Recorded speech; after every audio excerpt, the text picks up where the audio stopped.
चलिए दोस्तों, आज हम आपके लिए लेकर आए हैं देश दुनिया की तमाम 10 बड़ी खबरें। सबसे पहली बड़ी खबर में आपको बताएंगे दोस्तों कि उत्तरी गाजा में लड़ाई के दौरान इजराइल के 2 सैनिकों की मौत। जब दोस्तों आपको बता दें कि गाजा पट्टी में इजराइल और हमास के बीच जंग चल रही है।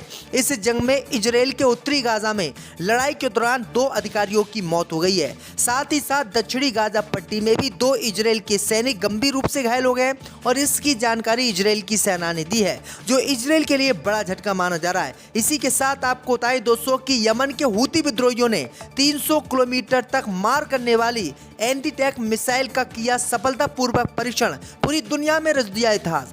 दोस्तों, जब से इजराइल और हमास के बीच जंग चली है, तब से हमास के समर्थन में लाल सागर में हूती विद्रोही लगातार इजराइल और अमेरिका के जहाजों को निशाना बना रहे हैं। अब खबर सामने निकल कर आई दोस्तों कि इन जहाजों को निशाना बनाने के साथ साथ अब हूती विद्रोहियों ने पूरी दुनिया में इतिहास रच दिया है। दरअसल आपको बता दें कि हूती विद्रोहियों ने 300 किलोमीटर तक मार करने वाली anti tank ship ballistic missile का सफलतापूर्वक परीक्षण कर लिया है और पूरी दुनिया में इतिहास रच दिया है। आपको बता दें कि अब तक ऐसी मिसाइल ईरान के पास थी। ईरान के पास ऐसी मिसाइल है जो 1500 किलोमीटर तक की रेंज में किसी भी शिप को ध्वस्त कर सकती है, मार सकती है। लेकिन अब ऐसी ही मिसाइल हूती विद्रोहियों ने भी बना ली है। अब खबर सामने निकल कर आई दोस्तों कि हूती विद्रोही इन मिसाइलों का इजराइल और अमेरिका के जहाजों पर इस्तेमाल करेंगे और इसका सफल परीक्षण भी कर लिया है। इसी के साथ दोस्तों अगली खबर में बताएंगे दोस्तों कि गाजा पट्टी में लड़ाई के दौरान हिजबुल्लाह ने इजराइल के आयरन डोम के 2 सिस्टम को तबाह कर दिया है। दोस्तों आपको बता दें कि एक तरफ हिजबुल्लाह इजराइल की जंग में कूदा हुआ है, दूसरी तरफ हूती भी हमला कर रहे हैं और हमास भी। अब खबर सामने निकल कर आई दोस्तों कि हिजबुल्लाह ने इजराइल के आयरन डोम सिस्टम पर हमला किया है। इस हमले में इजराइल के 2 आयरन डोम सिस्टम नष्ट हो गए हैं और इनको बचाने में इजराइल की सेना नाकाम रही। दरअसल आपको बता दें कि हिजबुल्लाह ने ऐसी मिसाइल से हमला किया है जिसको रोकने में इजराइल के आयरन डोम सिस्टम नहीं काम आए और वो मारे गए। इसी के साथ आपको बताएंगे दोस्तों कि संयुक्त राष्ट्र अमेरिका ने हूती विद्रोहियों से लड़ने के लिए 10 देशों के साथ बनाया गठबंधन। लाल सागर में इजराइल के जहाजों की करेंगे सुरक्षा। दोस्तों आपको बता दें कि गाजा पट्टी में जहां हमास के लड़ाके इजराइल की सेना को चुन चुन कर मार रहे हैं, तो दूसरी तरफ हूती विद्रोही लाल सागर में इजराइल के सैनिकों और इजराइल के जहाजों पर हमला कर रहे हैं। अब लाल सागर में इजराइल के सैनिकों और जहाजों को बचाने के लिए संयुक्त राज्य अमेरिका ने 10 देशों का एक संयुक्त गठबंधन बनाया है। इस गठबंधन के तहत लाल सागर में इजराइल के जो जहाज गुजर रहे हैं उनकी सुरक्षा 10 देश करेंगे। इन देशों में सबसे पहला देश अमेरिका है, दूसरा देश यूनाइटेड किंगडम है, तीसरा देश बहरीन है और चौथा देश कनाडा है, 5वां देश फ्रांस है और 6वां देश इटली है, 7वां देश नीदरलैंड है और 8वां देश नॉर्वे है और 9वां देश स्पेन है। सऊदी अरब और यूएई ने इस गठबंधन में जाने का विरोध किया है और अमेरिका के इस प्रस्ताव को खारिज कर दिया है। वहीं आपको बता दें कि 10 देशों के जो है गठबंधन बनने के बाद यमन ने धमकी दी है कि लाल सागर में हम तुम्हारा कब्रिस्तान बना देंगे, आप हमसे लड़ने के लिए आइएगा। क्योंकि आपको बता दें कि इजराइल और अमेरिका के जहाजों पर हूती विद्रोही ने हमला किया, कई इजराइल के जहाजों को भी कब्जे में लिया और इन्हीं की सुरक्षा करने के लिए इन 10 देशों ने जो है गठबंधन बनाया। अब देखते हैं कि ये लोग सुरक्षा कर पाते हैं इजराइल के जहाजों की या फिर नहीं। इसी के साथ आपको अगली खबर बताएंगे दोस्तों कि गाजा पट्टी में लड़ाई के दौरान इजराइल के 4 और जवानों की हुई मौत। दोस्तों आपको बता दें कि खबर सामने निकल कर आई दोस्तों कि गाजा पट्टी में आज इजरायली सेना के 4 और जवान मारे गए हैं। इजरायली सेना ने इसका कबूलनामा आज दुनिया के सामने किया है। गाजा पट्टी में 42 दिनों तक चले युद्ध में 126 यहूदी मारे गए हैं। हर दिन 4 यहूदी सैनिकों की मौत हो रही है। गाजा में घायल यहूदी सैनिकों की संख्या 2000 से ज़्यादा है। ये नंबर इजरायली सेना का सरकारी मीडिया का है। हमास के मुताबिक मृत और घायल यहूदी सैनिकों की संख्या 7500 से ज़्यादा है, जबकि 42 दिनों में 700 से ज़्यादा इजरायली टैंक सैन्य वाहन हमास और हिजबुल्लाह के हमलों में नष्ट हो चुके हैं। यानी इजराइल को तबाह हमास और हिजबुल्लाह ने कर दिया है। इसी के साथ आपको बताएंगे दोस्तों कि भारतीय संसद के इतिहास का सबसे बड़ा एक्शन, 49 एमपीओ को फिर किया मोदी सरकार ने सस्पेंड। दोस्तों आपको बता दें कि संसद के शीतकालीन सत्र के दौरान विपक्ष के सांसदों के हंगामे और विरोध प्रदर्शन की वजह से जो है आज भी 49 और सांसदों को निलंबित कर दिया गया। अभी खबर सामने निकल कर आई दोस्तों कि इस तरह से संसद के इतिहास में अब तक का सबसे बड़ा एक्शन लिया गया है। निलंबित हुए सांसदों की संख्या 141 हो गई है। इसके साथ ही लोकसभा की कार्रवाई को दोपहर 2 बजे तक के लिए बंद कर दिया गया है। इसी के साथ अगली खबर में बताएंगे दोस्तों कि ज्ञान व्यापी मामले में इलाहाबाद हाई कोर्ट का फैसला, मुस्लिम पक्ष की सभी याचिकाओं को कर दिया खारिज। दोस्तों आपको बता दें कि राम मंदिर और बाबरी मस्जिद केस के बाद अब ज्ञान व्यापी मस्जिद का मामला भी कोर्ट में चल रहा है। खबर सामने निकल कर आई दोस्तों कि राम मंदिर केस की तरह ही बाबरी मस्जिद का जो राम मंदिर और बाबरी मस्जिद का फैसला आया था, उसी की तरह ज्ञान व्यापी मस्जिद का ही फैसला आने वाला है।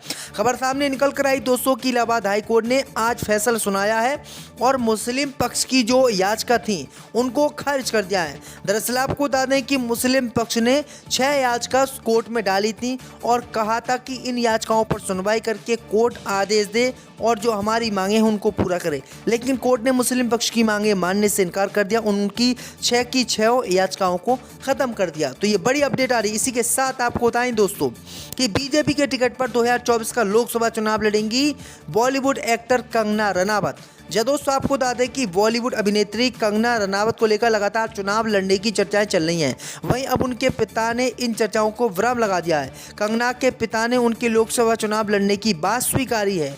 हालांकि पिता ने कहा कि भाजपा तय करेगी कि बेटी को कहां से चुनाव लड़वाया जाएगा। दरअसल आपको बता दें कि कंगना रनावत लगातार बीजेपी की तारीफ करती है और वो प्रधानमंत्री मोदी की जमकर तारीफ करती है और भी कई नेताओं की तारीफ करती है और अब बीजेपी ने इसी तारीफी का उनको इनाम दिया है और दोस्तों उनको टिकट देने के लिए हामी भर दिया है, यानी लोकसभा चुनाव कंगना रनावत लड़ सकते हैं। इसी के साथ आपको बताएंगे दोस्तों कि कोरोना के नए वेरिएंट के बाद यूपी में अलर्ट, योगी सरकार ने लिया है बड़ा फैसला।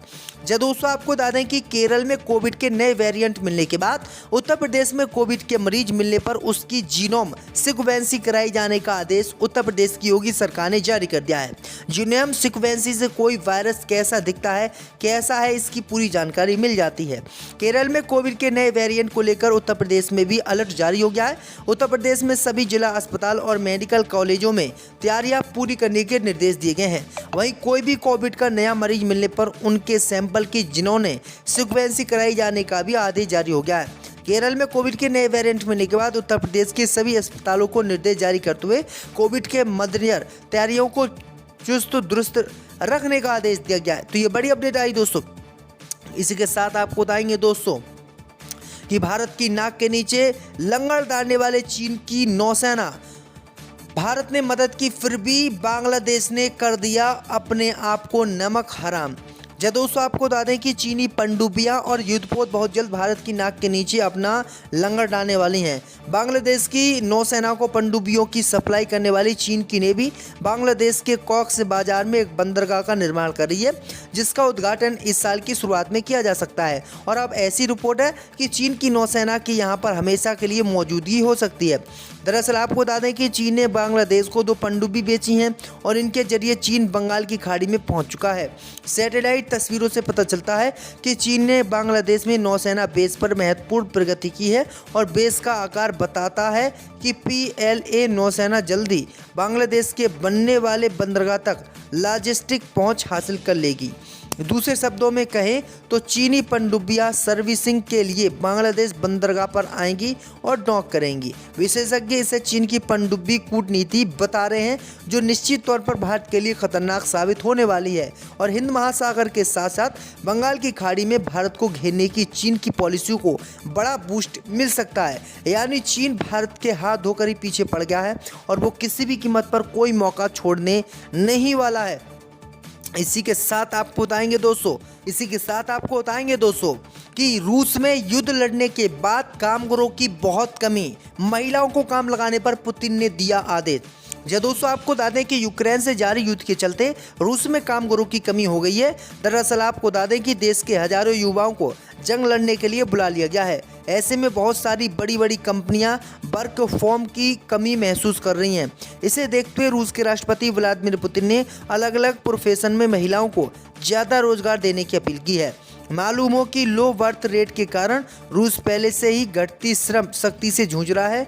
ऊपर से यूक्रेन से युद्ध छिड़ने के बाद ये समस्या और ज़्यादा गंभीर हो गई है, क्योंकि हजारों पुरुष अपनी नौकरियां छोड़कर जंग के मैदान में जा चुके हैं। इतना ही नहीं, रूस और यूक्रेन में जंग छिड़ने पर कुछ रूसी देश छोड़कर भागे हैं। वे इस लड़ाई का हिस्सा नहीं बनना चाहते थे। वर्क फोर्स की समस्या पर राष्ट्रपति पुतिन ने कहा कि लड़कियां रूस के लिए बड़े रिजर्व का प्रतिनिधित्व करती हैं। जिन सेक्टर्स में वे अभी तक काम नहीं कर रही हैं, उन्हें वहां भी मौका दिया जाने की जरूरत है। रूसी नेता ने एयरफोर्स में शामिल होने के लिए पढ़ाई कर रही महिलाओं की जमकर तारीफ की। उन्होंने कहा कि हमारे पायलट स्कूल में लड़कियों को पहले से ही लड़ाकू विमान उड़ा रही हैं। रक्षा मंत्री ने बताया कि वे इसमें काफ़ी शानदार हैं, जबकि इसे तो हमेशा से पुरुषों को पेशा माना जाता है, मगर आज सीमाएं टूट रही हैं और लड़कियां आगे बढ़ रही हैं। यानी पुतिन ने साफ कहा है कि कुछ भी करो, लेकिन जंग में आदमी जाएंगे और औरतों को काम पर लगाया जाए। यानी लोगों की कमी होने की वजह से रूस में ये ऐलान किया गया है।